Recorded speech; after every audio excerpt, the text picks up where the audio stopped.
Boa noite, antes de mais, eu chamo, para quem não conhece, chamo Manuel Monteiro, sou presidente do Instituto Amar da Costa e nós habitualmente fazemos um convite a alguém que queira vir aqui falar sobre um livro, eh, ou que tenha escrito, ou que tenha traduzido, que é o caso, ou que tenha analisado, e procuramos aqui promover uma tertúlia à volta do livro e do tema do livro, procurando trazer aquilo que o livro retrata para a atualidade.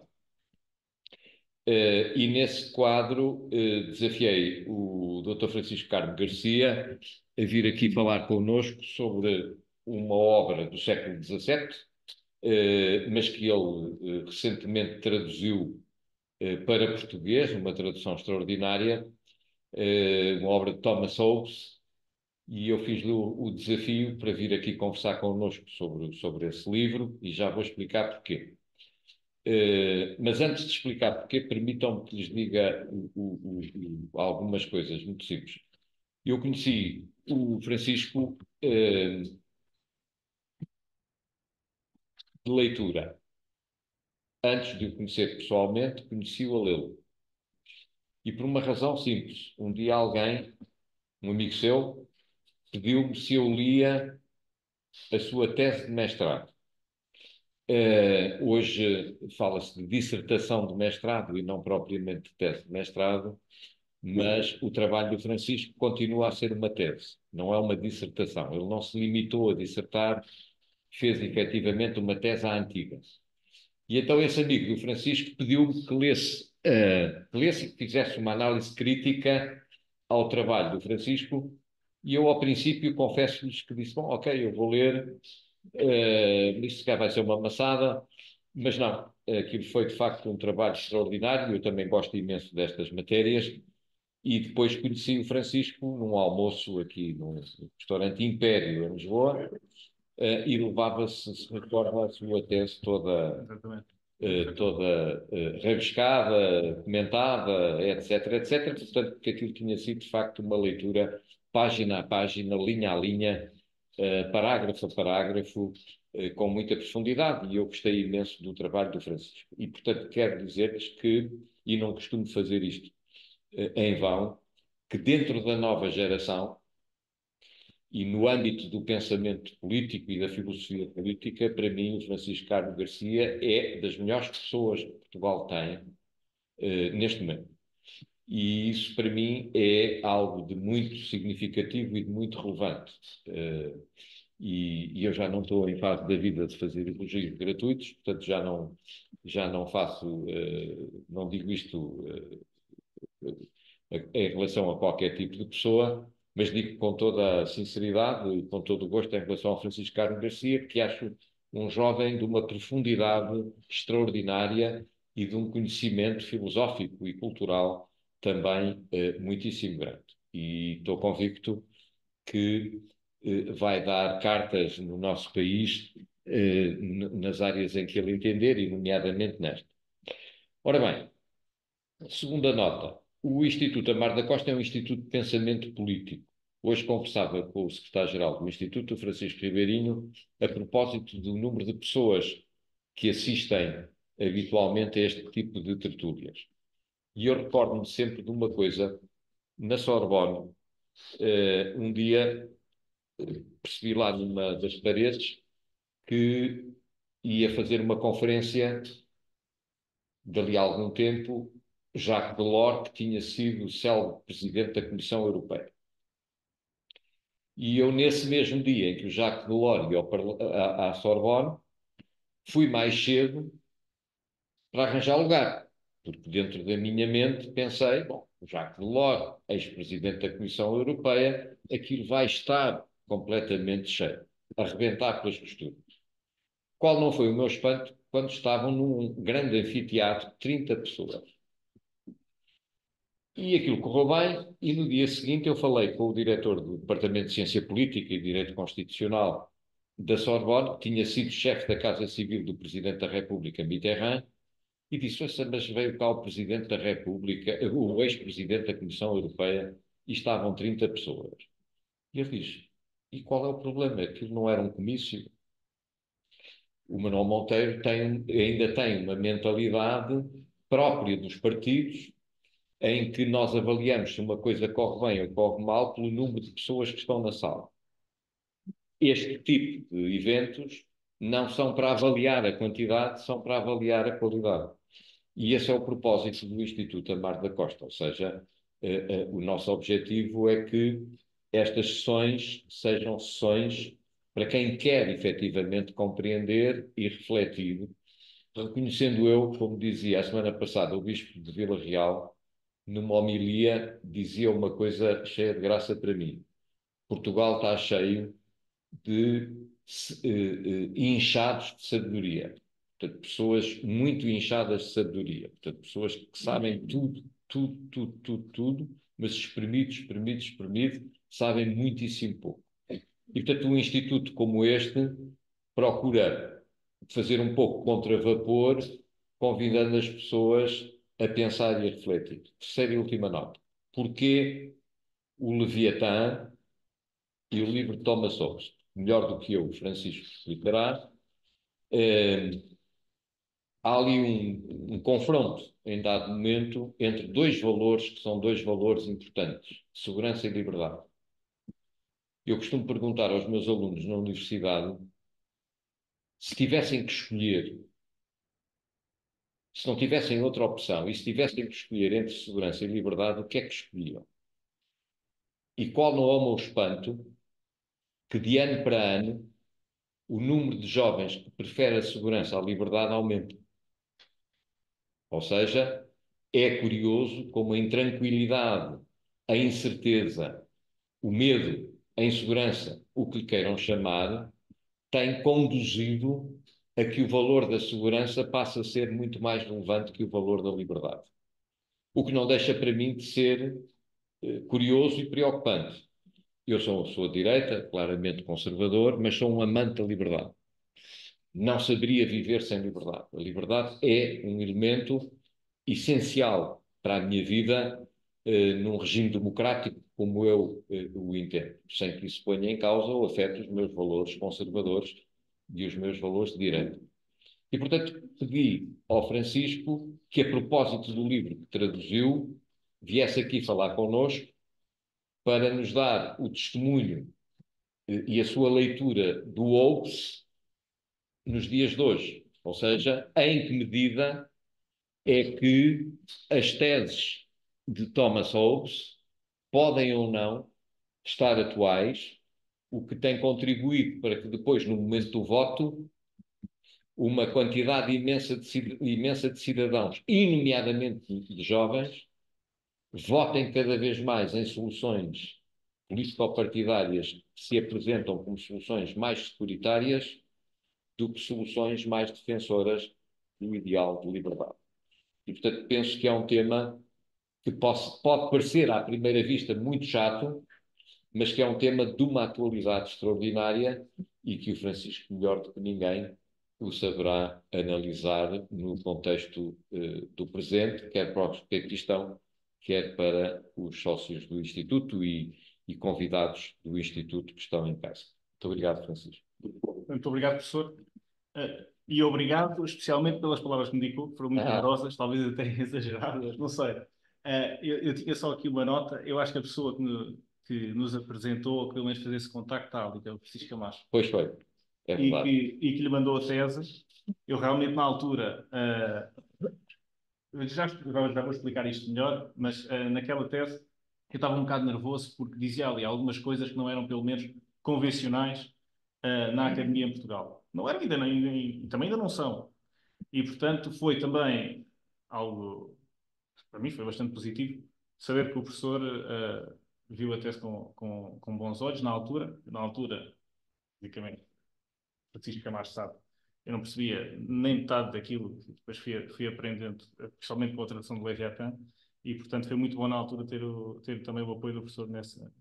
E você não sabe que quem o seu arguente Sim. se tornou sócio do Sei, Instituto a semana sei passada. perfeitamente. Ah, O Alexandre já se Franco sabe.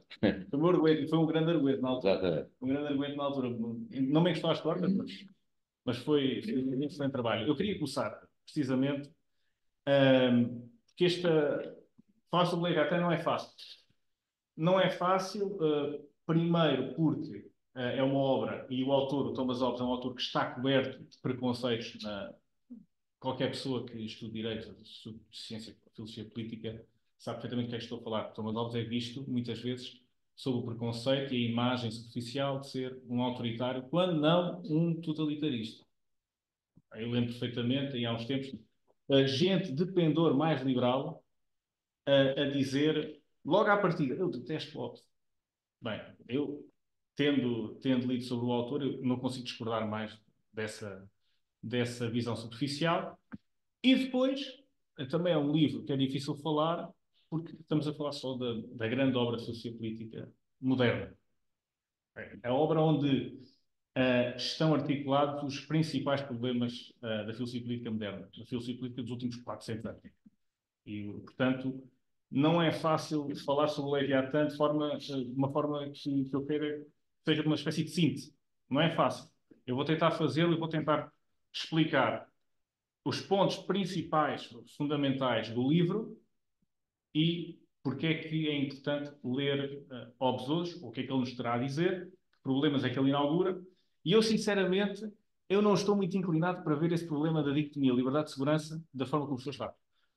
Acho que isso, uma leitura atenta de Hobbes até nos leva a aprofundar essa dicotomia e a ver que, se calhar, esses dois polos, segurança e liberdade, não são assim tão opostos, mas acabam por ter ali nuances que são muito importantes. E Hobbes fala sobre eles muito bem. Eu queria só deixar uma nota preliminar. Porque é que eu me interessei sobre Hobbes? E, aliás, porque é que decidi traduzir isto num trabalho de 2 anos? Foi muito complicado.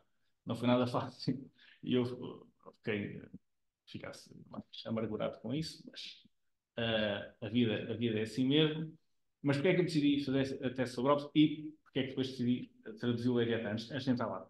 Eu andava obcecado, e está aqui o Tomás Cruz, está perfeitamente do que é que estou a falar. Andava obcecado com. Líamos Aristóteles, líamos Platão, líamos Cícero, que são autores que o professor conhece bem. E a linguagem que eles utilizavam, o mundo que eles nos apresentavam, tinha conceitos que nós tínhamos de fazer um esforço para que nos tornassem inteligíveis. Nós estávamos a entrar num mundo que já não nos era conhecido. E eles falavam de certas coisas que, olhando para autores modernos, autores como Spinoza, como Locke, como Kant, como Hume, nenhum deles tocava em pontos como, por exemplo, a virtude cívica. Falava em Aristóteles. Nenhum deles falava sobre justiça, como falava Platão. Nenhum deles tinha sequer o intuito de procurar a ordem política mais justa, que é o objetivo da filosofia política. Eu perguntei-me assim, mas tem de haver aqui alguma explicação para que esta diferença seja tão abismal. E pensei, bem, então, para conseguir pelo menos introduzir neste problema, eu tenho que compreender, satisfatoriamente, qual é que é o momento, ou pelo menos a obra-chave que permite encontrar essa brecha. E essa obra foi o Leviatã. Porquê? Porque no Leviatã está, da forma mais articulada, mais sistematizada, elencar todos os problemas modernos da filosofia política dos últimos 400 anos, como eu disse. E, portanto, eu entrei no Leviatã a procurar essas respostas e fui encontrando. Um exemplo muito claro é, por exemplo, a liberdade. A liberdade em Hobbes é a liberdade que nós hoje tomamos uh, como quase ubíqua, quer dizer, garantida, que é a liberdade como manifestação não obstruída da nossa vontade. Se formos ver os autores cristãos, como São Tomás de Aquino, ou os gregos, como Platão e Aristóteles, a liberdade como manifestação da vontade não existe. Existe outra ideia de liberdade ancorada noutros princípios e não simplesmente na manifestação da vontade. E, portanto, entrei no Leviatã a procurar respostas para este problema. E o que é que eu encontrei?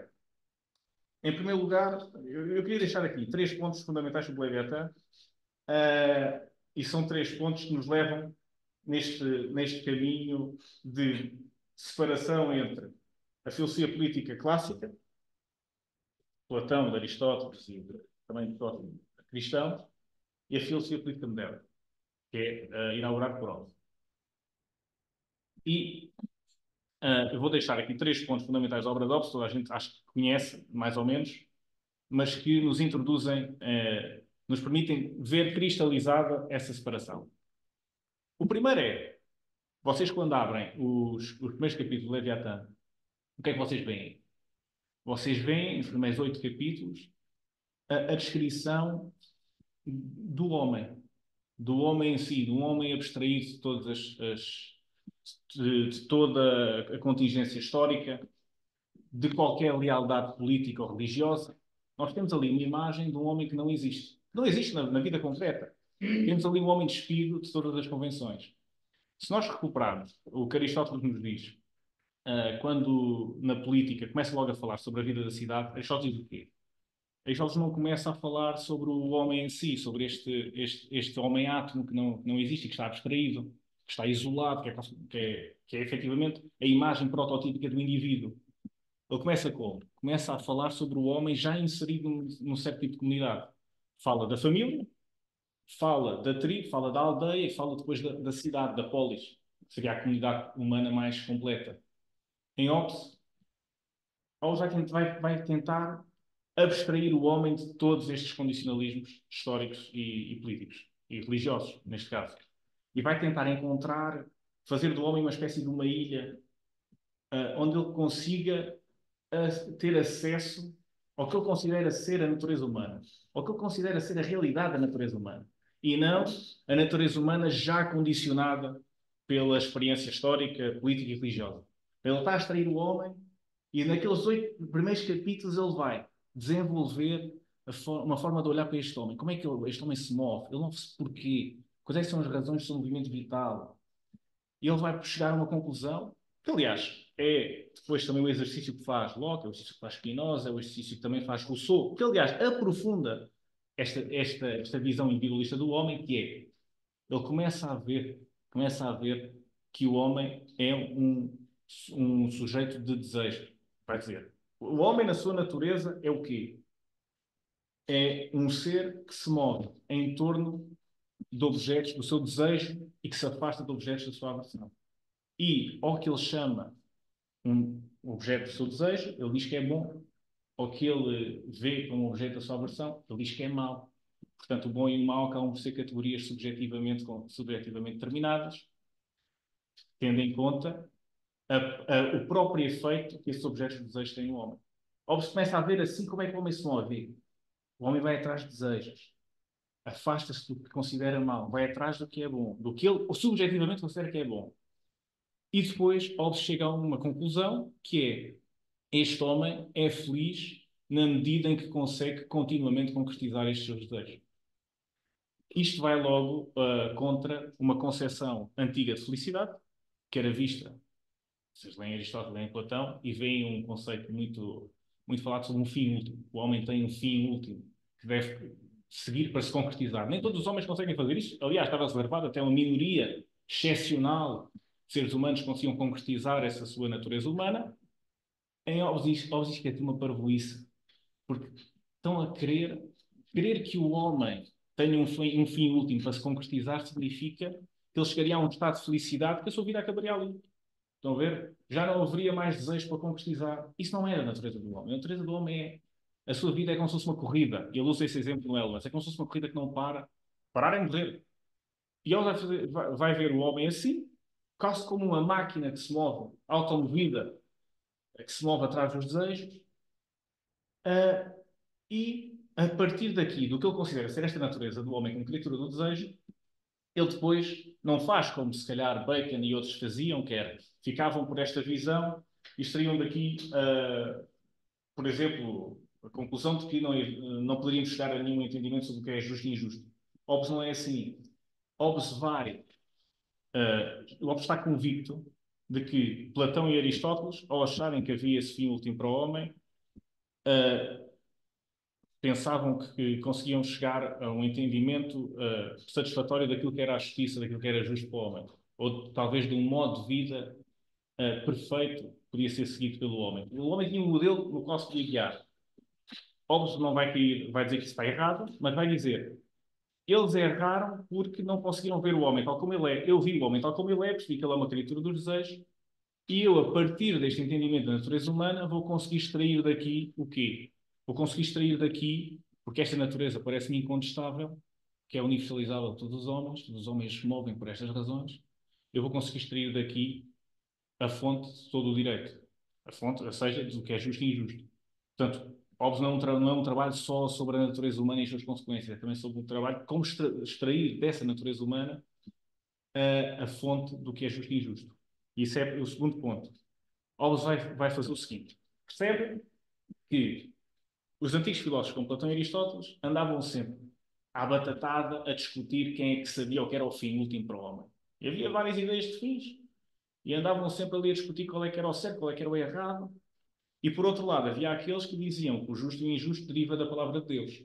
Mas Hobbes, que é um homem da pós-reforma protestante, sabia perfeitamente que isto, na vida prática, é uma quimera, porque a palavra da Escritura está sujeita a múltiplas interpretações.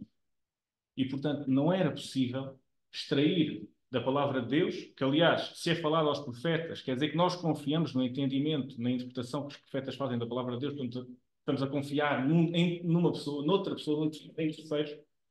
Ou quer dizer, não podemos extrair o direito, a fonte do direito, a fonte do justo e do injusto, nem destes filósofos gregos e romanos que escreveram no passado, que estes não conseguem chegar a uma conclusão sobre o que é o fim último do homem, e não podemos também chegar lá através da palavra de Deus, que isso vai estar sempre sujeito a interpretações.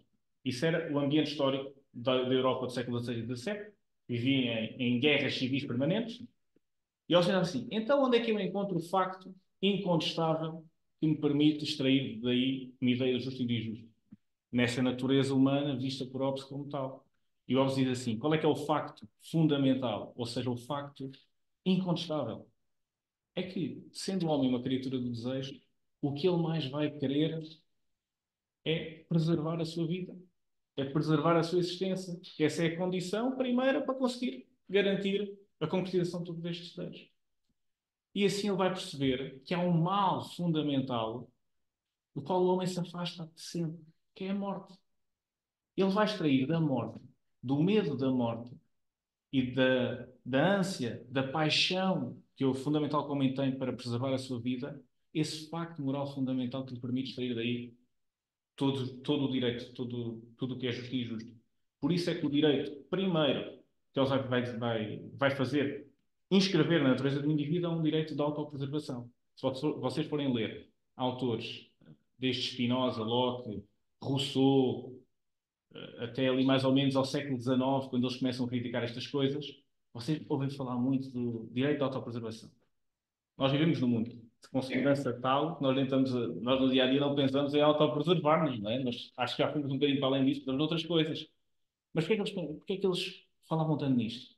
Porque, efetivamente, tinham chegado à conclusão de que, tendo em conta o que eles consideravam ser o falhanço da filosofia política clássica,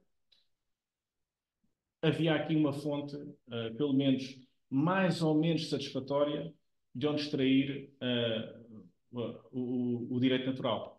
Hobbes vai fazer isso, vai inaugurar esse movimento, e eu aqui recomendo um livro que mais vai gostar, e o professor também, que fala precisamente sobre este movimento, o contraste entre o direito natural moderno e o direito natural clássico, que é o Direito Natural e História, do Leo Strauss, um grande livro.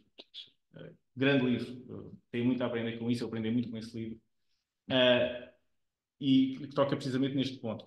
Portanto, Hobbes vai extrair dessa natureza humana, dessa criatura dos desejos, essa fonte do direito, vai perceber que o maior mal que o homem quer evitar é a morte. O que o homem vai querer sempre, é uma constância da sua natureza, é preservar a sua vida. Ele vai perceber assim: então, tendo em conta este facto fundamental, o que é que o homem precisa para preservar a vida? É de paz. O homem precisa da paz como condição primeira, básica, para conseguir concretizar os seus desejos de forma perpétua, até muito tempo. Portanto, aparece aqui a ideia de um bem maior possível. Estão a ver que será necessário alcançar para este homem não andar, para este homem conseguir corresponder à sua própria natureza. Só que o também também vai dizer o seguinte: bem, nós não podemos também ser ingênuos. Este homem, que é a criatura dos desejos, se viver sozinho no mundo, e isso é o que nós lendo os primeiros capítulos de Leviatã pensamos, este homem vive sozinho no mundo, se este homem viver sozinho no mundo, está tudo bem. Tem o mundo todo para ele, pode explorar os recursos, não há escassez, que lhe valha, e bem, não se tem que preocupar, talvez nem com descendência, nem com outras questões mais prementes que nós todos temos de nos preocupar. Só que o problema é que o destino, o fardo da natureza humana dos homens é que este homem está a vive ao lado com outros que lhe são semelhantes e que têm a mesma natureza. E portanto nós vamos ter aquela concepção no capítulo 13 de um estado de natureza que é muito famosa. Aliás, a malda das razões nacionais faz-se falar a dizer que a ordem nacional é um estado de natureza. Então, uma estupidez, mas pronto, é o que é. Este estado de natureza é onde se colocam estes homens todos, criaturas do desejo, que se chocam entre si com bolas de bilhar. Mas repara bem no que ele está a fazer. Nós devíamos pensar, tal como o indivíduo que ele está a criar é um ser abstrato, nós devíamos pensar que este estado de natureza é também em si um exercício de abstração, inconsequente. Mas não é. Hobbes está a conceptualizar, está a racionalizar a desordem que ele próprio assistiu na Europa do século XVII, na Europa do século XVI. Ele está a conseguir a pensar: a Europa vive em desordem. Há múltiplas fações religiosas de um lado, múltiplas fações políticas do outro, a guerrearem-se entre si. Ele vai conceptualizar isto, reduzindo essa experiência histórica aos seus elementos fundamentais, que são, neste caso, os indivíduos que se encontram entre si no estado de natureza. Estão a ver? Não é um exercício abstrato, é a conceptualização de algo, de um estado de desordem que está patente na sociedade em que ele vive. A partir desse momento, aparece o homem entra em conflito, basta, nesse estado de natureza, o homem, eu e aqui o meu amigo Zé, temos o mesmo objeto de desejo. Bem, o Zé é mais corpulento que eu, então não era o melhor exemplo, mas o que é que acontece? Ao Zé dizer, bem, se dois homens partilharem um objeto de desejo e esse objeto de desejo não servir para os dois usufruírem, então, bem, algum deles tem de levar a melhor. E é isto que vai acontecer na vida dos homens. O que Hobbes também nos diz é: isto vale para aqueles que politicamente pensam de uma maneira e se opõem a outros que pensam de outra e que não conseguem chegar a acordo. Estão a ver? Portanto, serve para aqueles que têm diferentes concepções de bem e que se guerreiam todas umas às outras a chegar a um consenso. Hobbes está a dizer: como é que este homem, que é uma criatura do desejo, que não vai parar de ser assim, como é que este homem pode coexistir pacificamente com os seus semelhantes? Esta é a grande questão. Ele vai dizer: a solução não está, como é que eu ia te explicar? Não está nesse estado de natureza, não está nesses homens que se guerreiam continuamente pelos objetos de desejo. A solução está em algo que tem vindo de fora. A solução está em algo que os homens têm de construir e que os mantenha, seja exterior a eles, que seja artificial e que os mantenha todos em ordem.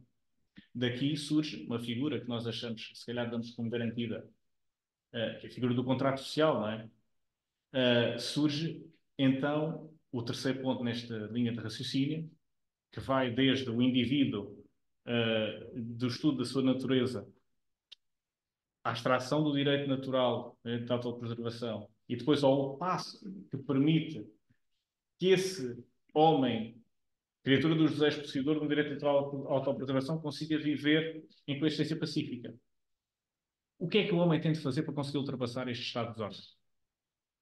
O homem tem de recorrer a uma técnica que seria uma técnica típica das nossas sociedades modernas, que é o recurso ao contrato, ou seja, uma transferência de direitos. Se o homem é um possuidor de direito, se o homem é um possuidor de direito natural à autopreservação, tem, por decorrência, o direito de determinar os meios para se autopreservar. Tem, portanto, o direito de decidir as condições que melhor se adequam à sua preservação. o homem, para conseguir ultrapassar as consequências de viver com seres humanos semelhantes e que têm as mesmas qualidades e características, vai ter de ceder este seu direito natural à autopreservação a algo. E esse algo vai ter de ser algo que vem de fora, que não está ainda não está patente, não está presente na sua vida na natureza. Esse algo vai ser o que nós hoje chamamos de Estado. Reparem bem, o Estado é muito diferente da polis grega, da civitas romana, é muito diferente da própria ideia de império, são ideias naturais. Eu agora lembro de uma conversa que tive com o professor há uns tempos. Estávamos a falar sobre o conceito de Estado. E nós temos a mania de, pronto, fazemos talvez por conveniência, quer dizer, às vezes também porque não estamos muito atentos às consequências daquilo que dizemos, mas falamos muitas vezes sobre as cidades-estado gregas, sobre os estados da antiga, sobre o estado persa, falamos sobre o Império Romano, um estado. Mas estamos a esquecer-nos que a própria ideia de Estado é uma ideia moderna e que nasceu precisamente deste exercício intelectual e que depende do quê?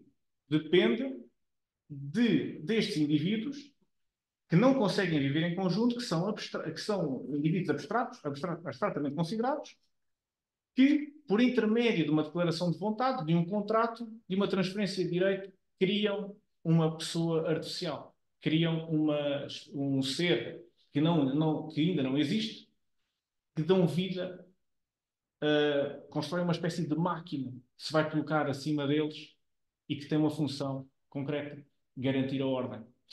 Esta é a primeira vez que o próprio corpo político, a ideia de Estado, é concebida de uma forma artificial, em que o homem, o indivíduo, é o próprio artífice desse corpo político.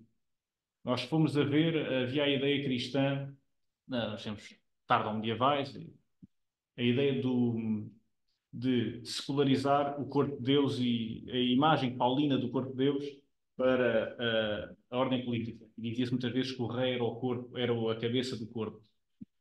Essa imagem, aqui em Hobbes, não existe, porque se está a criar uma pessoa totalmente nova. Está-se a criar uma pessoa totalmente nova que vai fazer o quê?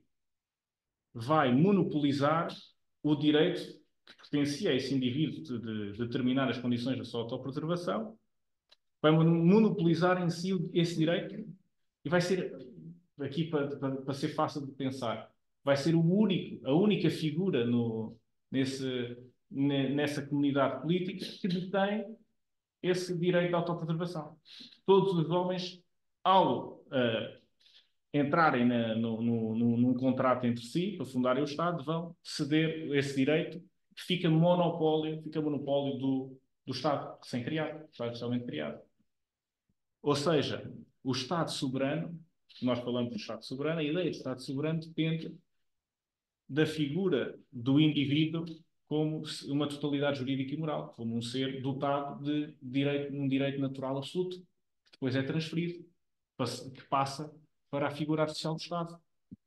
O Estado aparece assim como algo uma máquina, uma pessoa artificial que se coloca por cima desse estado de natureza. E reparem bem nisto. Eu dizia lá no início que a obra de Hobbes, o Leviatã, inaugurava vários problemas na filosofia moderna. Inaugura um muito simples e que nós damos como garantido, que é este. Reparem bem, o Estado, sendo um artifício, colocando-se acima do estado, da condição natural dos homens que o acabam de construir, o Estado coloca-se numa relação de alteridade para com eles. É externo, é uma coisa que vem de fora. Reparem bem se isto não é a forma como nós vemos, por exemplo, a separação entre a sociedade civil e o Estado nas sociedades modernas. Nós sabemos que existe uma sociedade civil onde estão as empresas, o nosso conceito de sociedade civil foi dominado agora pelo conceito de mercado. Mas, tirando isso, são associações, são empresas, são pessoas, está tudo. Está tudo o que existe, o que nós vemos todos os dias. E depois temos um Estado que se coloca por cima e que supostamente regula os excessos dessa sociedade civil. Esta própria forma de pensar, esta separação, isto é uma consequência dessa separação entre Estado de natureza e Estado político, que Hobbes está a desenhar. O que mais não é? Está tudo bem? Tudo bem. Está tudo bem? mais não é o Estado de natureza, senão a sociedade civil, pois é regulada pelo Estado. Estão a ver? Este é um problema que a OBS inaugura. Inaugura também o individualismo. Como nós o concebemos, o individualismo intelectualmente considerado como fonte da ordem política. E que nós até há pouco tempo, não sei se o professor se lembrará com certeza, John Rawls e Robert Nozick escreveram talvez as duas teorias da justiça mais influentes dos últimos 70 anos. Usaram o quê para começar precisamente a sua teoria de justiça? A ideia do indivíduo, tal como Hobbes o concebeu. Hobbes inaugurou também a ideia do Estado moderno, que é o quê? Que é um Estado neutro, sem opinião, sem nenhum desígnio coletivo que seja teleológico ou que possa ser transcendente à própria sociedade. Hobbes inaugura com este esquema uma separação também fundamental que ia ser frequente, denunciada por Rousseau, depois retomada por Marx, entre o homem, esse homem natural, esse indivíduo, e o cidadão. Hobbes inaugurou questões como o conceito de representação, que é precisamente o elo que liga o Estado ao Estado de natureza e que permite uma relação entre os dois, e com ele cria todos os problemas que o conceito de representação teve. Portanto, onde é que eu queria chegar? Se calhar alonguei demasiado, mas pronto. Também gosto de falar dessas coisas. Hobbes acaba por inaugurar problemas fundamentais, que ainda hoje nós falamos sobre eles. Ainda hoje temos presente. Ainda hoje debatemos sobre eles. E se há uma razão para voltar a ler Hobbes, é precisamente essa, para reintroduzirmos, quase como, para utilizar aqui um vocabulário marxista, na infraestrutura do mundo moderno, estão a ver? Tem a infraestrutura, onde estão estes conceitos todos, indivíduo, Estado de natureza, depois transformamos em sociedade civil, o Estado como um artifício, o conceito de soberania, de representação. Tem essa infraestrutura que depois, sobre ela foi construída toda uma superestrutura que hoje nós conhecemos e que vivemos nela. E aí eu acho que dá resposta a muitos dos problemas de hoje. Porque é que eu acho que não dá propriamente resposta à questão da segurança? Para tomar a pergunta do professor. Eu, sinceramente, eu acho que não está em questão tanto a questão não é tanto a segurança. A questão que se coloca quando nós falamos em segurança, eu acho que já está mal colocado. Simplifica demasiado as coisas. O que importa aqui é a questão da ordem. E a questão da ordem leva essencialmente à insegurança, mas a questão da ordem implica o quê? Hobbes fala também sobre ela.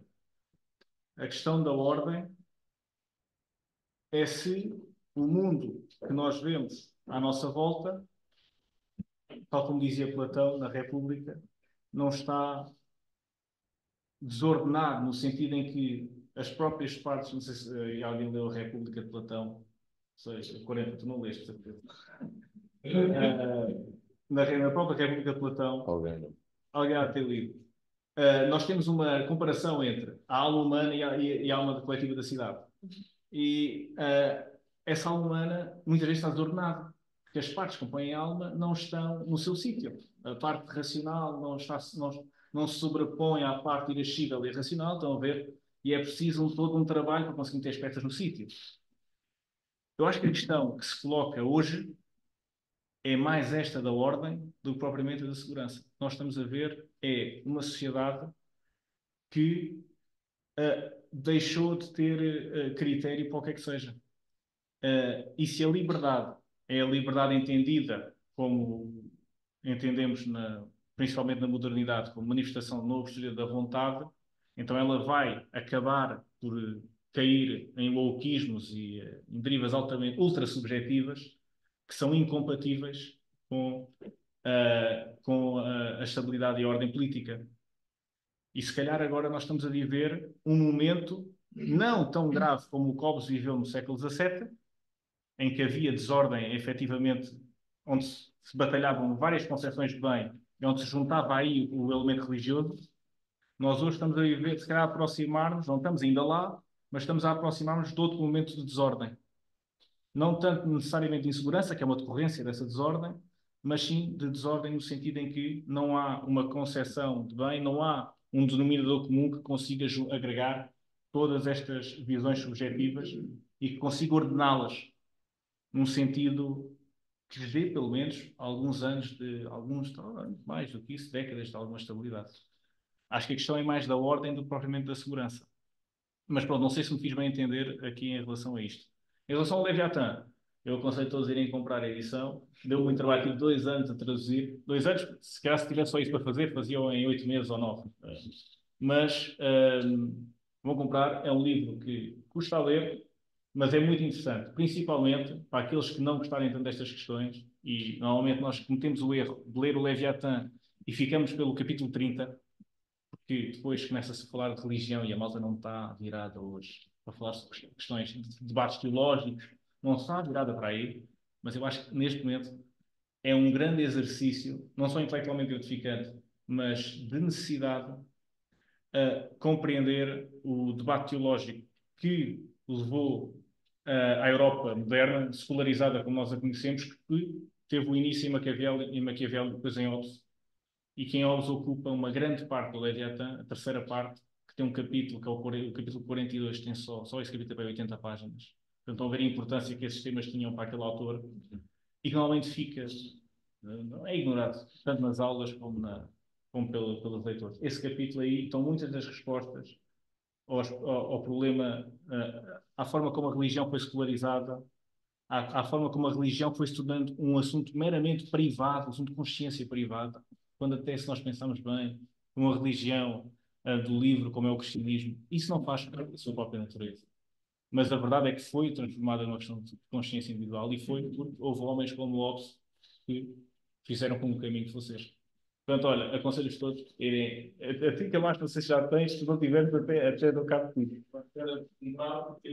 Ah, está bem, está bem. Não, é que até o autor já não está vivo. Mas pronto, acho que não queria alongar mais. Deixo então. Nem sei quanto tempo é que falei, mas deixo a flor e para a malta para o Tomás. Esse gajo percebe muito também. Muito bem. Então, não sei se o Francisco Camacho, a Luísa Canela, talvez grupos 2 ou 3. Como é que é? Quem é que é o primeiro? Boa noite.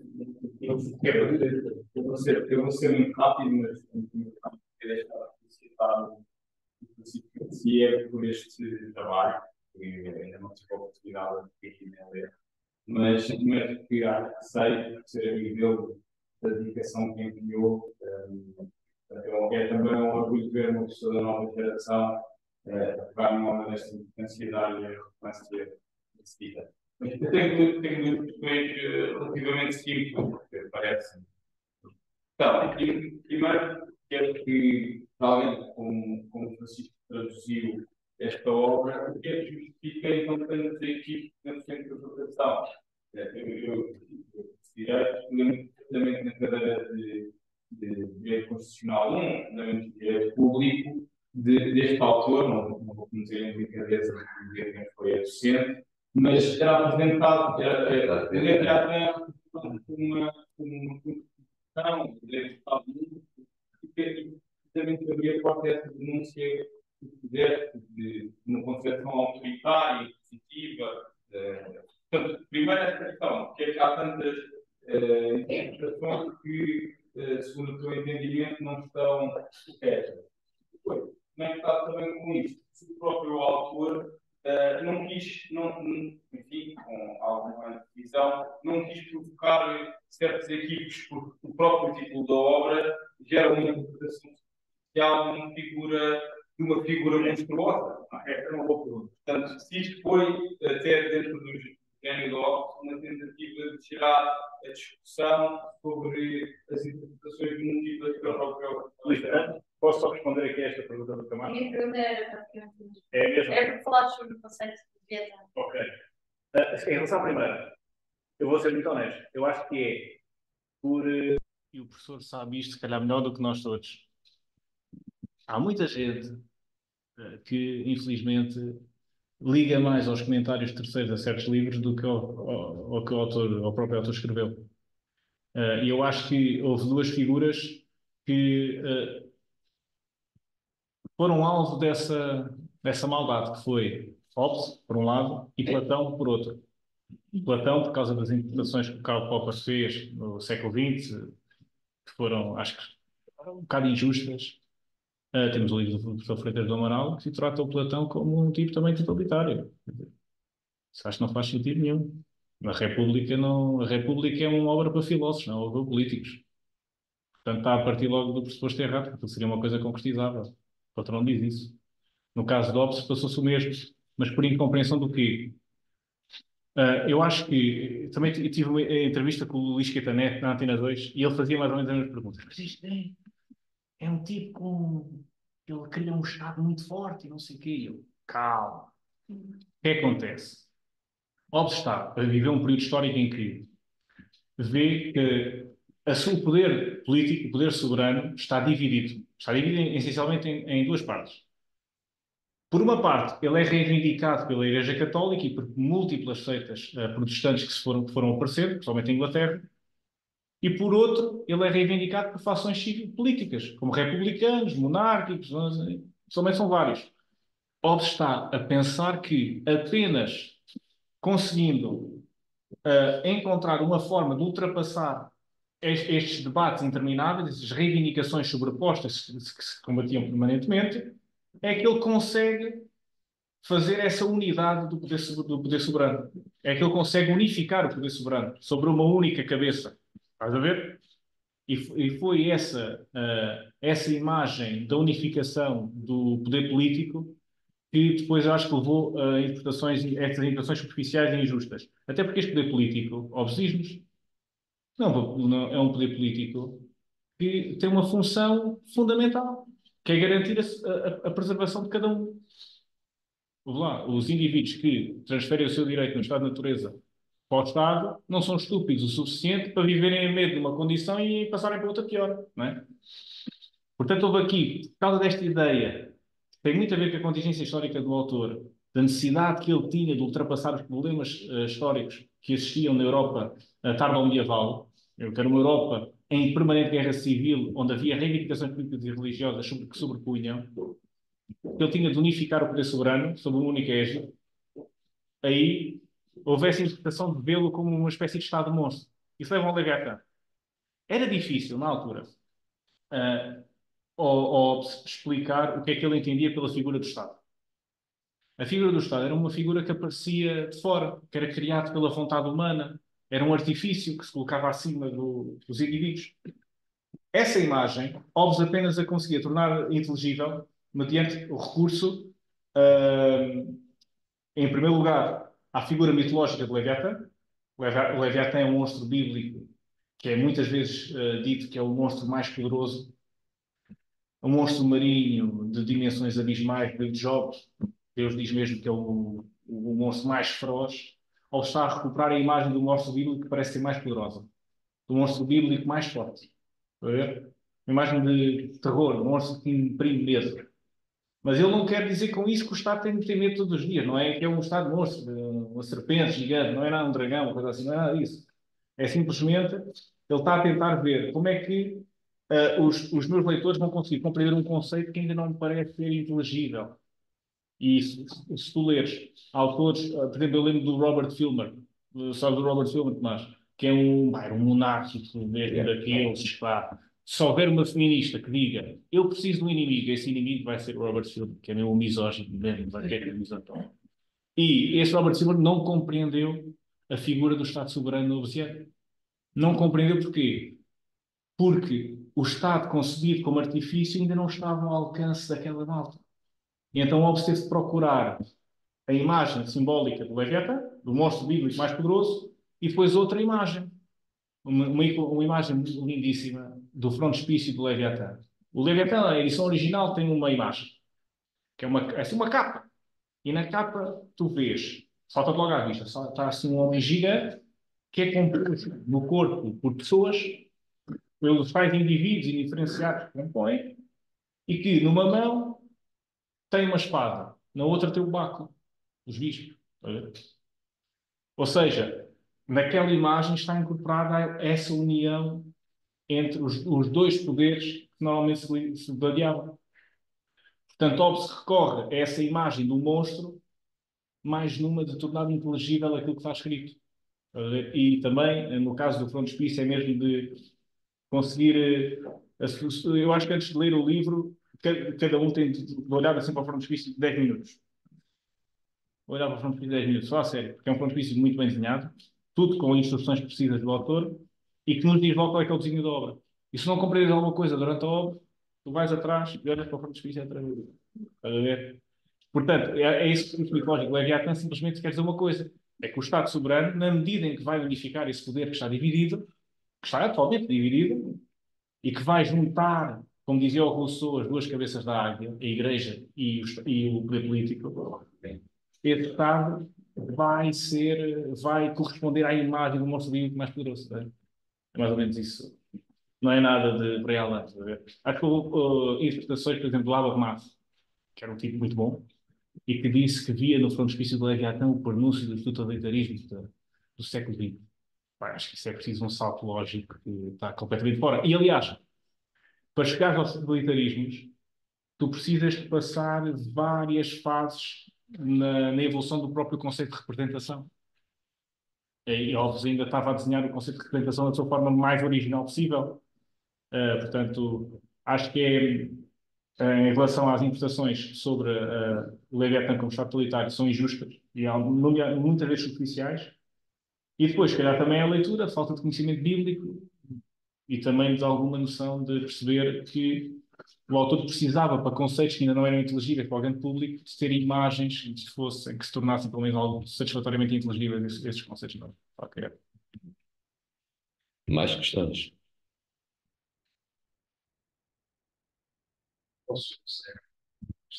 E todo o McDonald's.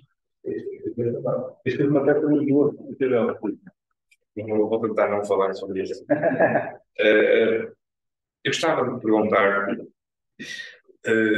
Eu já li o Dia da Terra, não com todo o cuidado que eu exigia, mas fui dando parte, por causa da minha tese. E uma das coisas que salta logo à vista, quem diga que aquilo está escondido, mas a mim saltou logo à vista, está ali claramente um grande ateu.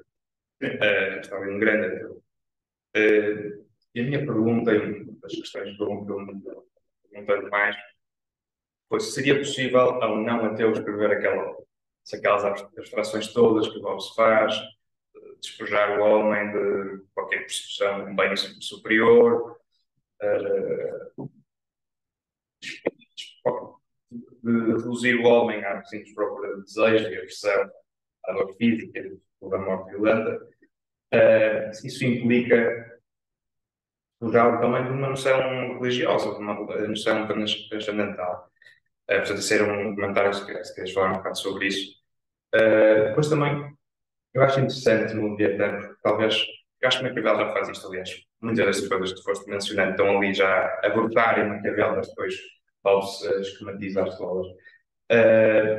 Mas uma grande diferença, eu não concordo muito quando tu dizes que os modernos não procuram a ordem, acho que procuram, não têm os instrumentos que os clássicos tinham, se calhar, ou procuram-na de outra forma, com outro obstáculo, procuram a ordem política já com a grande diferença de haver uma religião diferente das religiões que havia antes, no país, e também diferente do islamismo, por ser uma religião que, no fundo, também se imiscui mais na ordem política, ou se imiscui de uma forma diferente na ordem política, aquela questão do judaísmo ser mais uma ordem que é posta diretamente e o cristianismo ser uma mediação, ou pelo menos ter uma maior abertura à razão e não ser tão lei como o judaísmo e o islamismo.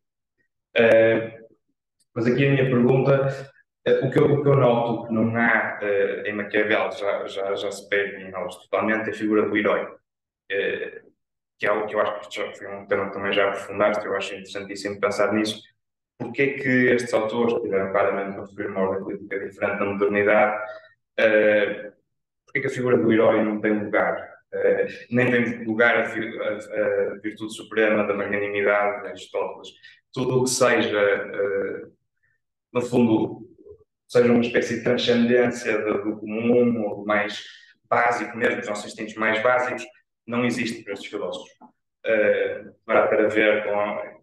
Esta é uma tese que eu fundei, que, no fundo, tudo que se fosse uma subida da parada aristotélica teria, no fundo, que Aristóteles...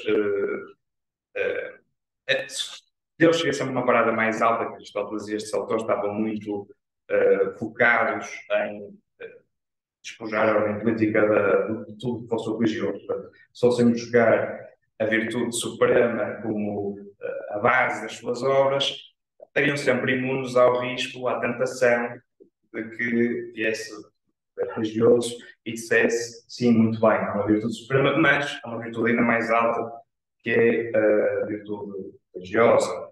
A salvação das almas é mais importante do que a honra no mundo, por exemplo.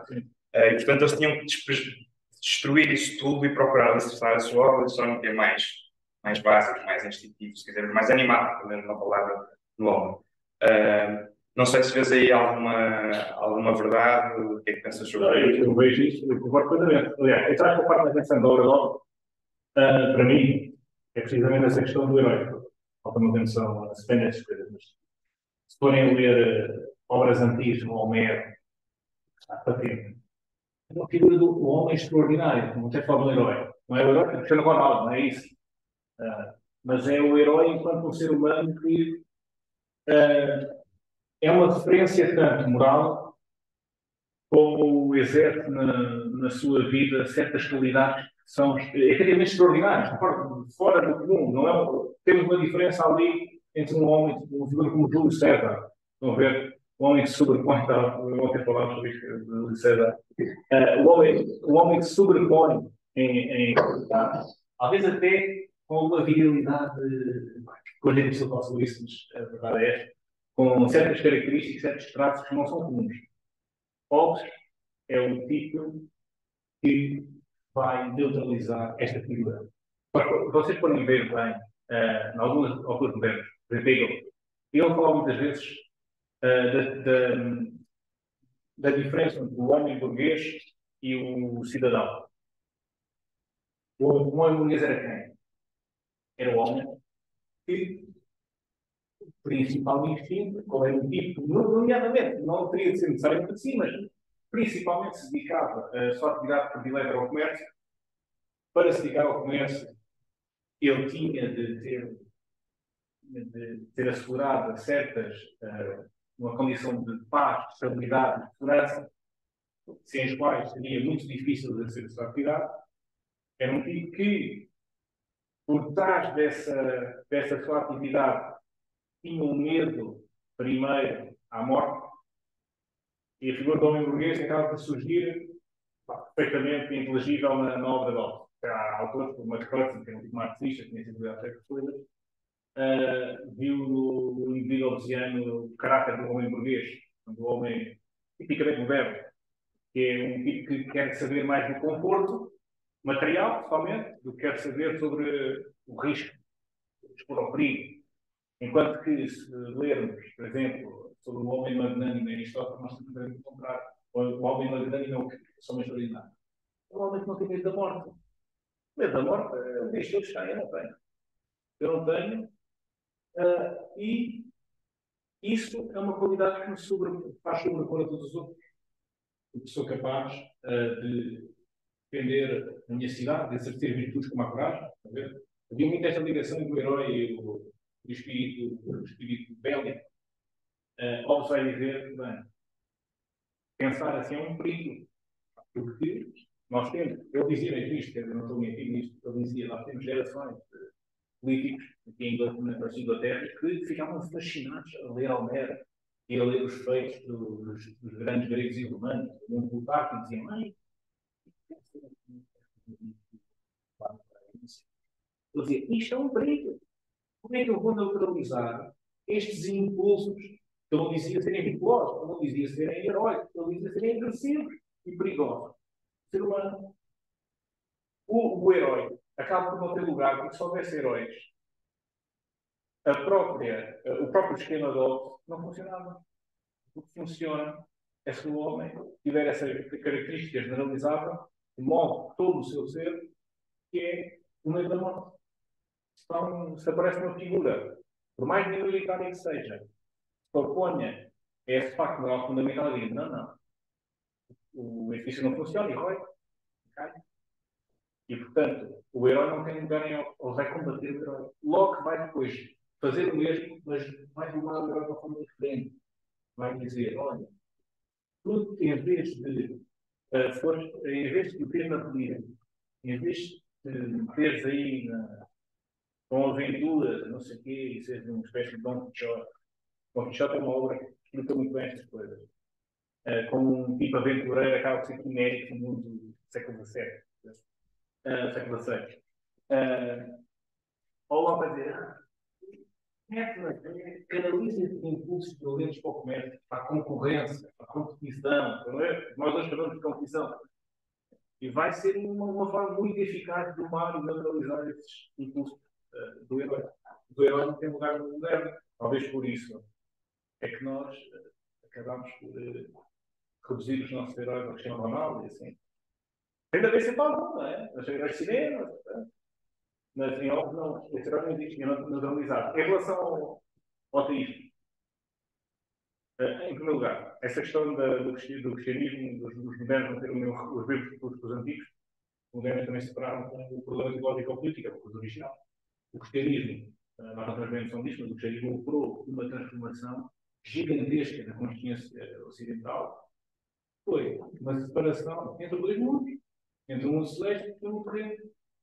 Essa separação, se forem ver bem, é uma separação que perdura, que ainda perdura entre nós, ainda que tenha sido secularizada em várias aberrações, mas que fez com que o poder político tivesse de coabitar com a Igreja, principalmente a Igreja Católica, que reivindicava algo superior ao meramente terreno, que era a salvação das almas e fazer o possível para salvar as almas. Havia um rei que foi a Igreja Católica tinha a direita de poder intervir no exercício do seu poder. E isto criou um problema político tremendo, como tu sabes, tremendo, que Maquiavel começou a desmantelar, e que levaria a neutralizar a Igreja e a roubar toda a possibilidade de reivindicar esse direito de intervenção. Hobbes faz isso. E Hobbes faz achando ainda que está a fazer uma coisa como os antigos gregos e romanos. Os antigos gregos e romanos tinham uma religião que fazia parte do seu diário civil. Os deuses que viviam na cidade. Não é? Cada cidade tinha os seus deuses, estavam por lá, eram demiurgos que viviam entre os homens, não sabemos bem como, mas cada cidade tinha os seus próprios deuses, falando de forma simplificada. O cristianismo, a coisa já não é assim. Há uma separação entre o ideário cívico e os seus deuses. Não é? E depois levou a grandes problemas que os modernos vão resolver, e resolveram neutralizando a Igreja, privatizando a religião. E porque a Igreja se arrogou da visão teleológica aristotélica, então criticar a Igreja acabou por ser criticar Aristóteles.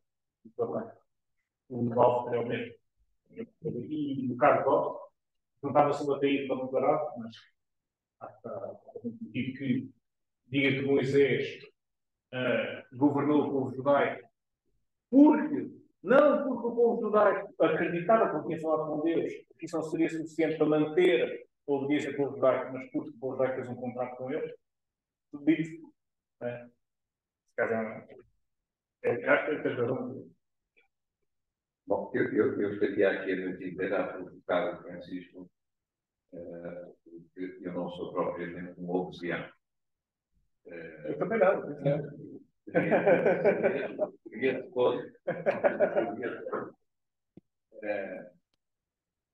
Uma casa como esta tem uma visão, às vezes nós falamos da doutrina social da Igreja e da democracia cristã, mas sem depois concretizar. Uma casa como esta tem uma visão muito aristotélica e tomista sobre a ideia de sociedade política. Portanto, nós não fazemos uma distinção como ela depois passou a ser feita na perspectiva de que há uma sociedade civil e uma sociedade política. Para nós há uma sociedade política e o Estado é uma parte, talvez a mais elevada dessa sociedade política. Mas todos nós somos seres políticos e, portanto, essa perspectiva que mais recentemente foi defendida, por exemplo, pessoas como Pocente e entre nós o professor Bigaldo Chorão, etc., era uma perspectiva, é uma perspectiva que verdadeiramente caracteriza e explica a caracterização de um pensamento como aquele que uma casa como esta diz ter, não é? Agora, mas isso é para outros 500. Agora, há também quem dissesse que o Hobbes era um bocadinho covarde. Era. Porque, ao contrário de Maquiavel,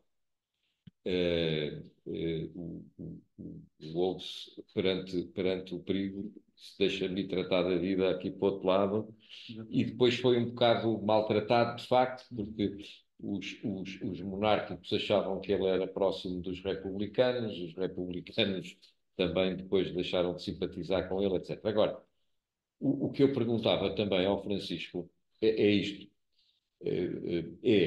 Eu acho que o fascinante nestas coisas é nós refletirmos sobre elas no sentido de as tentar adaptar, na medida do possível, aos tempos do presente, ou seja, verificar em que medida é que algumas das ideias que vivemos, ou que estudamos, ou que lemos, estão hoje a ser vividas ainda com outra apresentação. Quando eu há bocado lhe falava da segurança, e insisto, é um pouco nesta perspectiva. O receio da desordem e a ânsia pela ordem, não é? Quer dizer, portanto, e essa constatação é algo que hoje se manifesta, resulta de um sentimento de insegurança. Quer dizer, se eu me sentir inseguro na rua, não é? Quer dizer, se nós agora sairmos e formos na rua e nos sentirmos inseguros, no sentido de que podemos ser assaltados à esquina, que nos podem maltratar, nós tendemos naturalmente a querer que alguém estabeleça uma ordem que me transmita estabilidade e que me transmita segurança. E, portanto, tendemos a reivindicar nessa tal figura, podemos chamar Estado, o exercício de uma determinada atividade que vá ao encontro do meu problema. E eu creio que essa circunstância hoje é uma circunstância atual, quer dizer, porque a perspectiva que eu tenho, obviamente não estudei Hobbes como você estudou, é que esse homem individual que procura os seus desejos é um homem livre. E o único receio que tem de manifestar a sua liberdade é que alguém lhe tire a vida, não é? Mas ele é um homem livre. E, portanto, o Hobbes diz, como é que eu vou garantir a tua liberdade ao mesmo tempo garantindo a tua vida? E, portanto, vamos aqui encontrar aquilo que você falava para te harmonizar isso. Mas ele aceitou perder uma parte da sua liberdade, não é? Quer dizer, porque se o meu desejo é tirar o que você está a comer, não é? Porque eu olho para o seu prato e digo, pá, que prato maravilhoso, que comida maravilhosa, mas eu não tenho dinheiro para ter essa comida. E, portanto, o meu desejo é tirar-lhe a comida, a não ser que eu tenha medo de si. Portanto, a única coisa que me impede de tirar a comida é ter medo de si. Certo ou errado? Não, portanto, Pode, calhar, sim. não é? Portanto, eu só não avanço para si porque tenho medo de si. Porque se não tivesse medo de si, se o meu desejo fosse tirar o que é seu, o seu carro, a sua comida, etc., etc., se o meu impulso é apenas satisfazer o meu desejo, eu farei isso, eu faria isso. E, portanto, eu só não faço isso com medo que você reaja e com você me tire uma coisa que para mim é mais relevante, porque se eu sem vida não posso manifestar os meus desejos. Não é? Bom, e portanto, mas isso assim é a ausência de um princípio de valores que, de facto, quem tem outra visão da sociedade não pode deixar de ter. Eu não estou a dizer que Hobbes não os tinha, mas um democrata cristão, e eu não sou próprio, eu sou mais um cristão e democrata do que propriamente um democrata cristão, porque eu tenho aqui um litígio com a democracia cristã complexo, que é a questão da Europa. Eu sou um soberanista e, portanto, tenho aqui um litígio com a corrente democrata cristão por causa da questão federalista europeia. Porque se não fosse a questão europeia, eu era um democrata cristão na plenitude.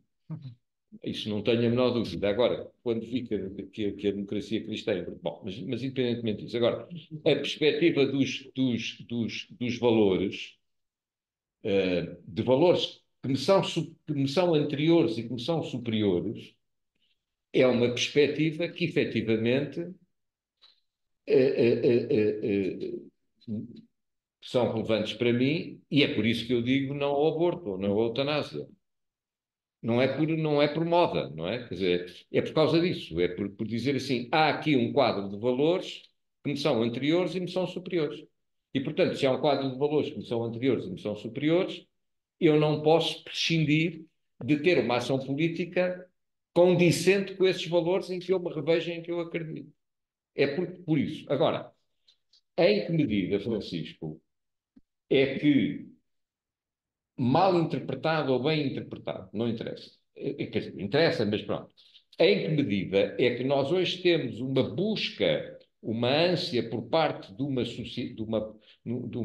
por parte de um grupo cada vez maior nas sociedades ocidentais, na busca de um tal Estado, não é verdade? O Estado, não é? Quer dizer, aquele ser fora de mim, que eu criei para me servir, o que as pessoas diziam, lá está, tu foste inventado pelos homens, não foste tu que inventaste pelos homens, mas em que medida é que há hoje cada vez mais pessoas, mesmo nunca tendo lido Hobbes, ou mesmo nunca tendo pensado nisto, que aderem a soluções cada vez mais extremadas do ponto de vista político, porque efetivamente sentem um caos.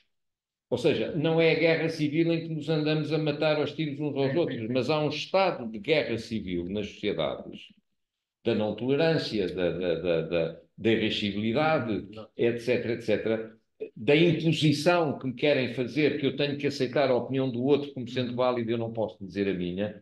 Em que medida é que essa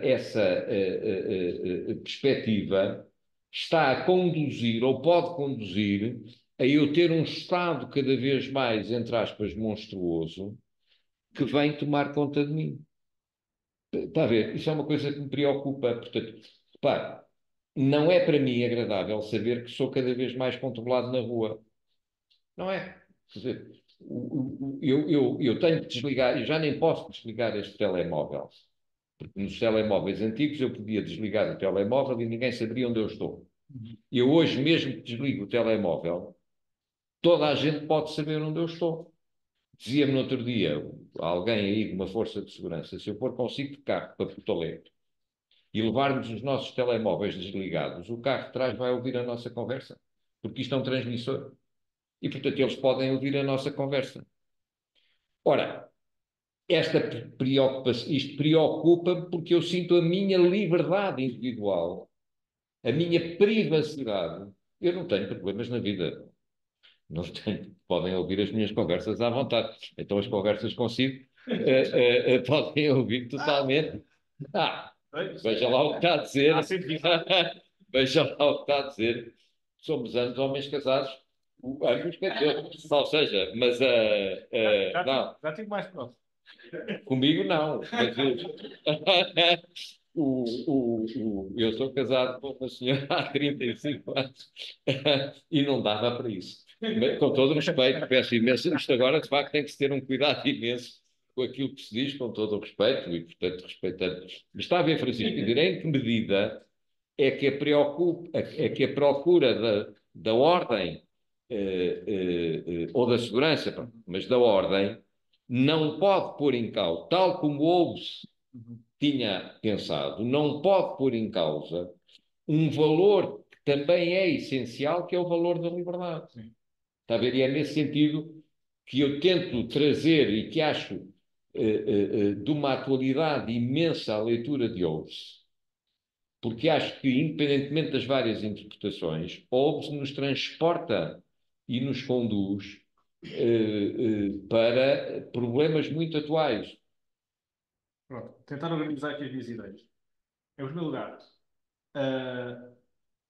eu acho que o homem de hoje, o homem do século XXI, é muito mais parecido com este indivíduo que está nos primeiros capítulos do Leviatã do que era há 400 anos atrás.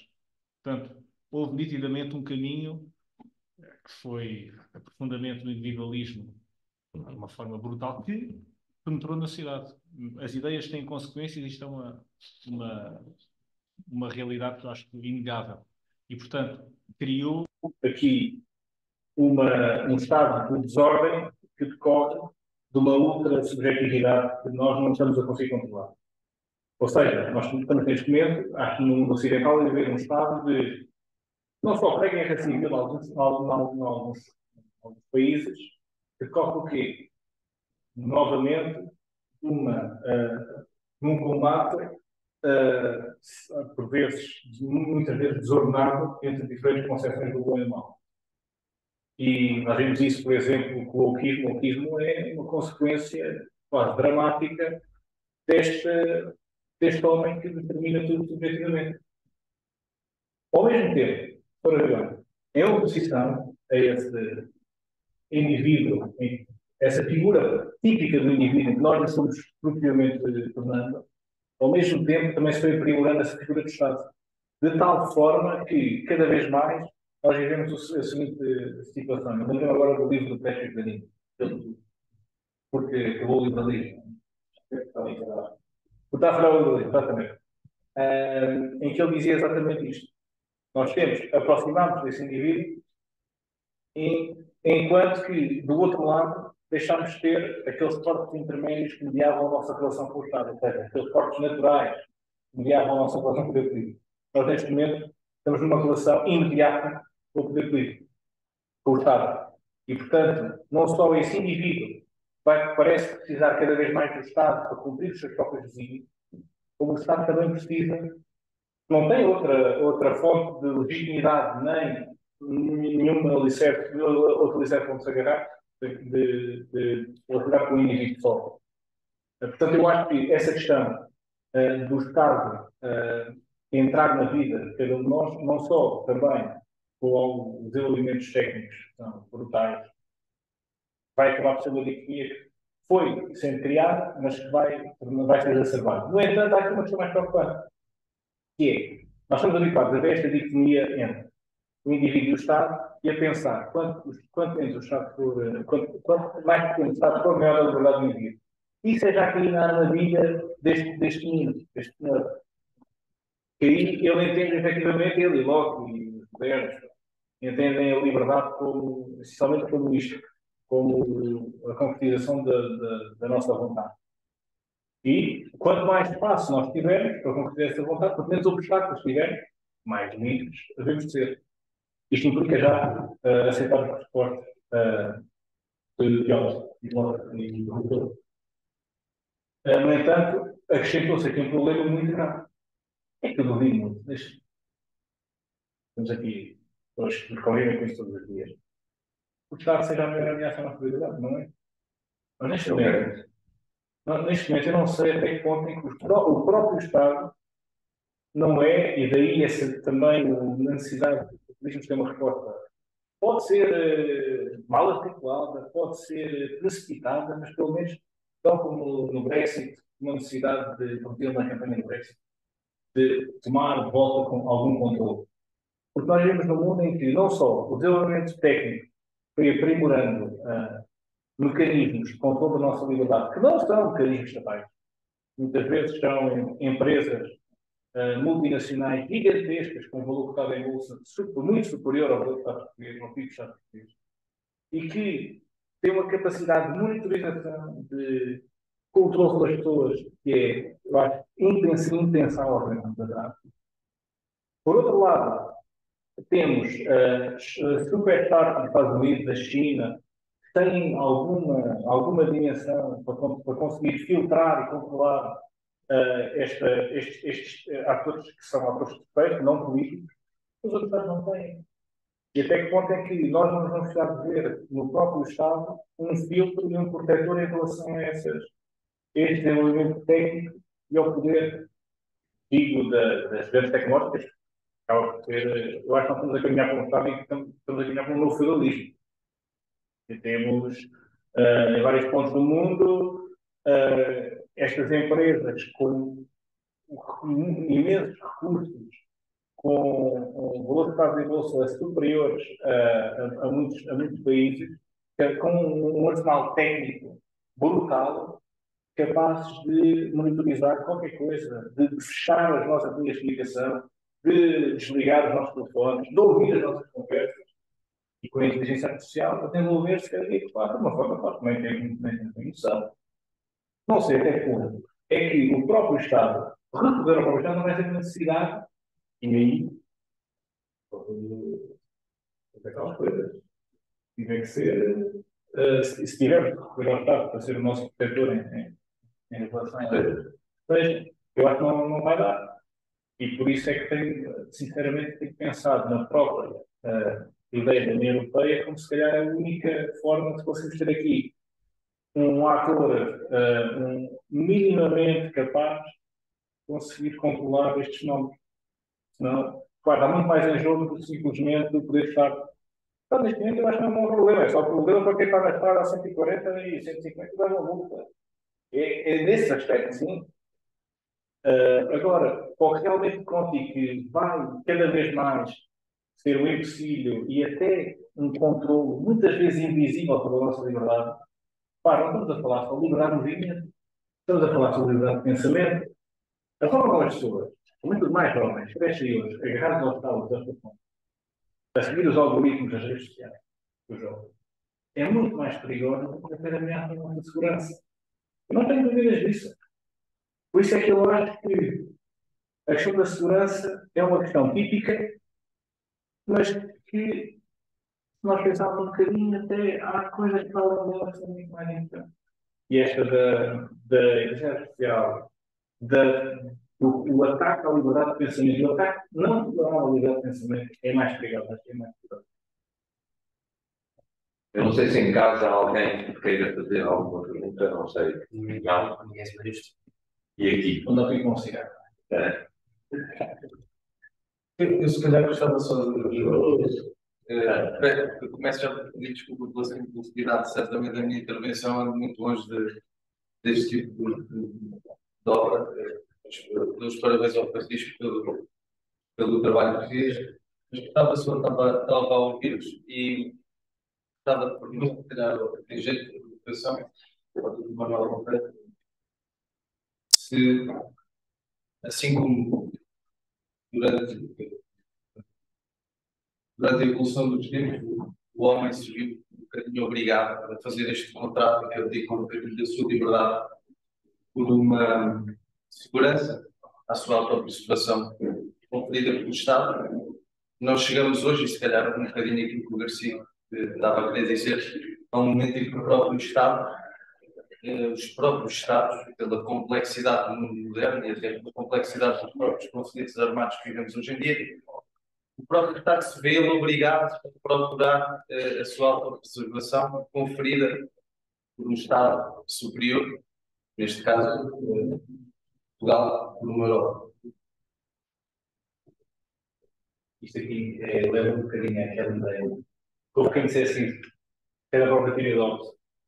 Se o Estado é um indivíduo em ponto grande, tem todo o monopólio do direito à autopreservação, não poderá o Estado delegar esse direito, criar ele próprio um artifício, em cima desse artifício que ele é, para garantir uma proteção supranacional. Ou dizia que não, achava que era. Bem, eu percebo a sua pergunta em direito constitucional, uma das coisas, e também deve ter tido iniciativa a propósito da soberania, se eu tenho o direito de dispor da minha soberania. Isto é uma questão que se pode colocar, por exemplo, será que eu tenho direito a vender uma parcela do território? Já onde eu quero chegar. Ou seja, imagina, nós somos, entre aspas, donos do território português e, portanto, imagino que chegávamos à conclusão os espanhóis queriam comprar Porto Alegre. E o povo português, incluindo as pessoas de Porto Alegre, diziam: tá, venda-se Porto Alegre. Dão-nos um bom dinheiro, podemos ir assistir a umas corridas de touros, não sei se gostam, quer dizer, umas corridas de touros simpáticas e isso aqui e tal. Venda-se Porto Alegre. Somos nós que decidimos, portanto o território é nosso, vendemos Porto Alegre. E esta questão é uma questão relevantíssima do ponto de vista filosófico e do ponto de vista jurídico. E a perspectiva é de que a Constituição diz que o território é inalienável, quer dizer, portanto eu não tenho o direito de dispor da minha soberania. Posso partilhar, e daí que se tenha encontrado um eufemismo, que é a partilha de soberania. Portanto, eu não estou a transferir soberania, estou a partilhar soberania. Ou seja, você casa, você não perdeu a sua liberdade, você partilhou a sua liberdade com outra pessoa. Bom, e, portanto, isto é uma discussão interessante. Agora, eu não tenho, eu pessoalmente, eu sou completamente a favor da União Europeia. Eu não concordo com o modelo, a arquitetura de decisão da União Europeia. Porquê? Porque entendo que, do mesmo modo, eu encaro a União Europeia como um prédio, com apartamentos. E há espaços individuais e espaços comuns. Tem que existir sem espaços comuns saudáveis, eu não vivo no prédio. Portanto, a garagem, os elevadores, o hall de entrada, as escadas são espaços comuns. E esses espaços comuns têm que ser partilhados por todos, com o respeito de todos. Mas apesar de eu viver num prédio, tenho porta. E tenho chave. Eu posso viver de porta aberta. A minha vizinha da frente também pode viver de porta aberta. Eu não vou entrar na porta da minha vizinha, a minha mulher puxava-me as orelhas, mas imediatamente. Mas a perspectiva que eu tenho é que eu devo partilhar espaço, tenho necessidade cada vez mais de partilhar e de cooperar, mas em relação a determinado tipo de coisas tenho que ter a última palavra a dizer. Em relação à minha casa. Ou seja, mal comparado.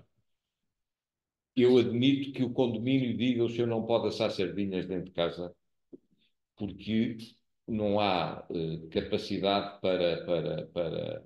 O prédio não tem, não sei como é que isso se chama, um sistema ventilador que impeça o fumo e o cheiro das sardinhas de entrar no apartamento dos outros. E, portanto, eu tenho que respeitar os outros e condicionar-me de algum modo com aquilo que faço dentro da minha casa. Mas outra coisa completamente diferente é o prédio dizer: olha, o senhor não come peixe, ou o senhor não come carne. Dir-me-á, isso é um exemplo pelo absurdo. Não, mas é um exemplo pelo absurdo na perspectiva de que há núcleos, há coisas muito concretas em que eu devo ter, sob o meu ponto de vista, posso estar errado, o meu direito na minha casa a dizer o que posso ou não fazer dentro do prédio. Portanto, eu não quero sair do prédio. Eu quero continuar a viver no prédio. Eu quero partilhar a minha vida no prédio com os outros, com o resto do condomínio. Eu sei que há uma série de coisas que eu não posso fazer na minha casa. Eu não posso ouvir música a altos berros a partir das 11 da noite. É um preço que eu tenho a pagar, e bem, para viver no prédio. E, portanto, eu quero partilhar a minha vida nesse aspecto do prédio, mas quero ter algumas partes na minha casa em que eu decido por mim. Porquê? Por teimosia? Não. Porque entendo que isso é um bom modelo de estabilidade dentro da própria Europa. Ou seja, o Estado ainda é um suporte de segurança e de estabilidade dentro da própria Europa, sob o meu ponto de vista. E creio que a anulação completa do Estado para a criação de um super-Estado tenderá a que as coisas possam funcionar mal, porque é tentar conduzir a uma só via pessoas que têm modos de ser completamente diferentes. Mas não vieram cá para me ouvir a mim, vieram cá para ouvir Não, o Francisco. eu e o António, ele sabe mais ou Ah, menos. mas esta é a base. Mas a minha opinião também evoluiu. Hum. Eu acho que ainda era mais eurocético que o professor há uns anos atrás. Mas eu não sou eurocético. A comunicação política, quem estuda a comunicação política, sabe que há a facilidade de nós rotularmos as pessoas. É sempre assim. Quando eu era. Quando se deu o 25 de Abril, eu era um miúdo e miúdo continuei a ser. E, portanto, ser da juventude centrista era ser fascista. Portanto, o rótulo imediatista para quem era da juventude centrista do CDS era fascista. Ponto. É um fascista. É fascista. Depois passou-se de fascista para o Partido dos Ricos. Depois passou-se do Partido dos Ricos para o Partido dos Queques. Só o Partido dos Queques. Os queques, estavam vestidos de uma determinada forma. Mas eu vinha de uma aldeia do norte de Samarra, toda a gente usava Samarra, cheguei a Lisboa e chamavam de queque por ter Samarra. Era uma coisa completamente absurda, porque a Samarra era uma peça de utensílio de roupa para quem vivia numa aldeia do Minho. Chegar aqui é o queque.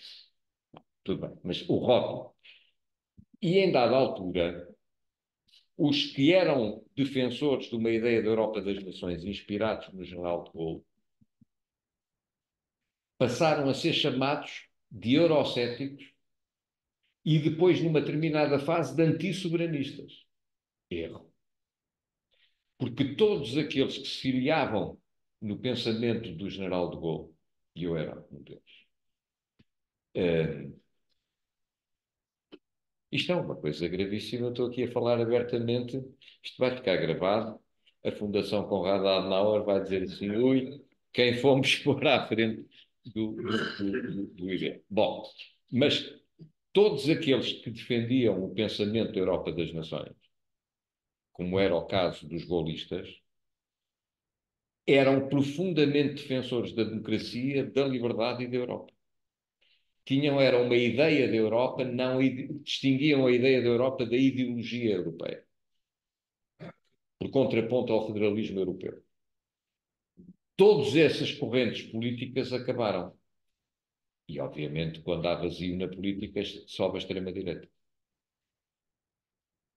Havia dois homens à esquerda, um em Portugal e outro em França, que percebiam a importância dos soberanistas europeus.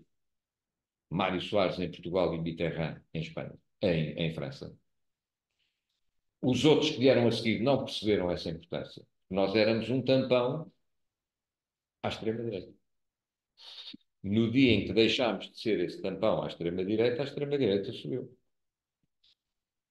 O Paulo Portas tinha, eu não disse isso num congresso que fui, dizia à direita do CDS a parede. Havia essa perspectiva. À nossa direita existe quem se exclui da democracia.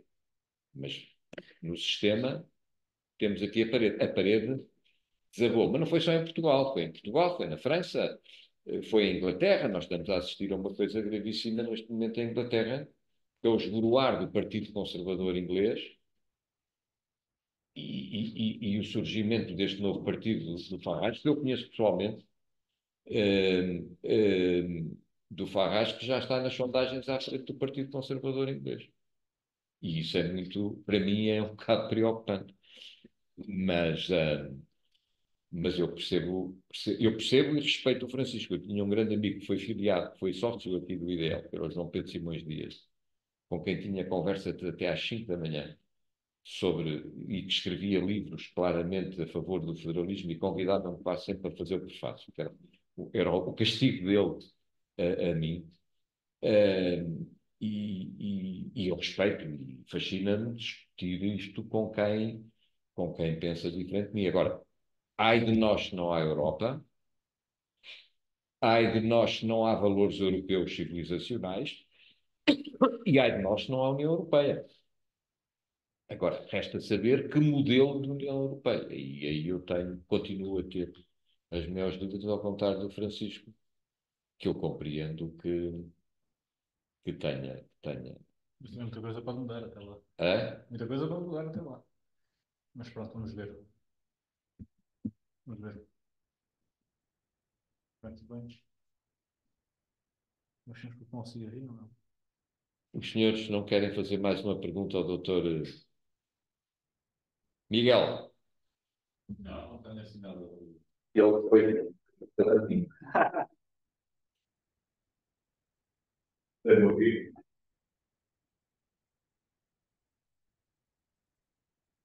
Obrigado. Muito mais. Que não seja muito pesada, não é passarmos para. Seria interessante pensar que outro perigo que cá não foi mencionado. Eu concordo 100% quando tu dizes que nós ainda vamos procurar mostrar a solução para outros perigos, outras ameaças à nossa liberdade. E neste momento, em Portugal e em outros países que eu vejo, é um Estado muito, às vezes, extenso demais naquilo que não devia fazer, indo ao encontro do que estava a dizer, da hipervigilância, da hiperburocracia, mas depois fraco onde devia ser forte, por exemplo, muito permeável em Portugal, São Carlos São Montório, as influências partidárias, capturado por interesses partidários. Eu acho que o Paulo Sindana não fala muito nisso, é uma coisa que depois vai preocupar Carlos Schmitt, que é um grande obsidiário. Mas não sei se ele já tem aí ensaiado alguma coisa sobre isto, se tens aí alguma perspectiva, se calhar não necessariamente pela House, mas nesta cena de proteger o Estado e da importância do Estado forte, justamente para evitar esses outros perigos. Desde o tempo do colega do Ricardo, muita coisa se passou. Houve a tentativa, Carlos Schmitt denuncia, foi muito interessante. Carlos Schmitt, acho que foi, ou bem ou mal, o tipo talvez mais interessante, eu li o Aida, mas Carlos Schmitt na filosofia política, dos primeiros 50 anos da década. E ele era muito crítico da ideia liberal da repartição dos poderes, da separação de poderes. Houve uma tentativa de neutralizar a soberania do Estado e de reparti-la, dividi-la, para que ela não fosse, ela fosse muito intensiva. E, portanto, isso foi um posterior ao Leviatã, mas percebeu-se que o Estado absoluto podia ser bastante, podia ter perigos e até sobrepor na sua função àquilo que seria as suas funções originais. E depois houve a necessidade de ter de partir em bocados, de criar poderes diferentes, de distribuir esses poderes. Isso é posterior ao que estava preocupado. Dedica uma grande parte do livro ao perigo das fações. Não ao perigo dos partidos, as fações organizadas, e como a democracia estava mais premiada. Portanto, nós diríamos que, em termos técnicos, para cumprir o seu desígnio fundacional, em termos técnicos, um regime que fosse premiável a fações seria necessariamente menos apto tecnicamente a cumprir isso. Ele não chega a esse ponto de nem vale a pena estar aqui com coisas. Mas simplesmente abriu o caminho para que o poder soberano fosse depois despartilhado.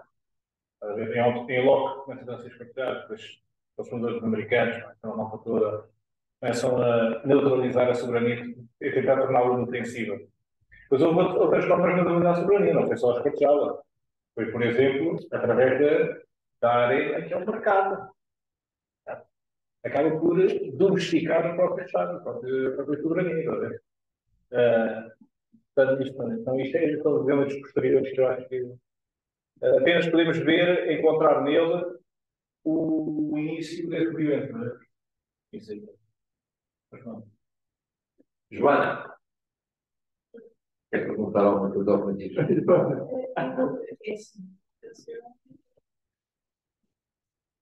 Eu pensava que tinha lido.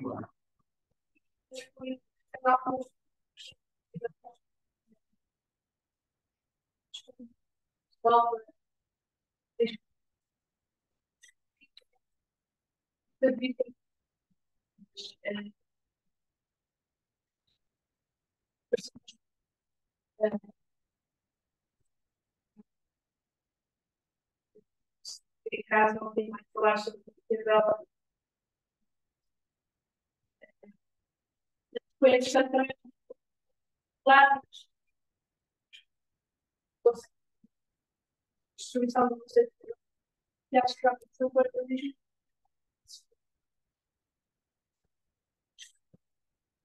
o fundamento de valores, né?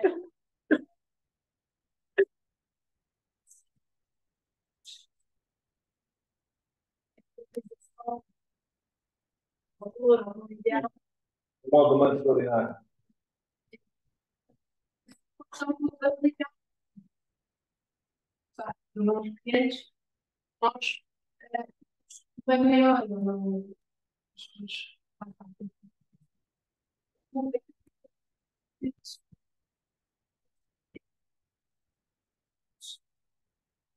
é bem igual, porque aquilo são as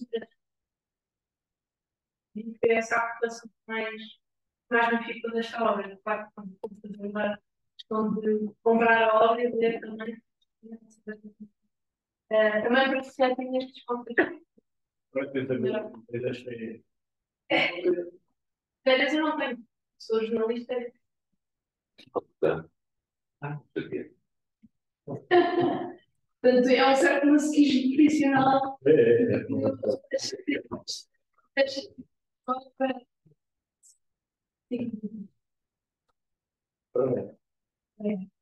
Já começou a meter. Não era ninguém. A meta da boca é ela.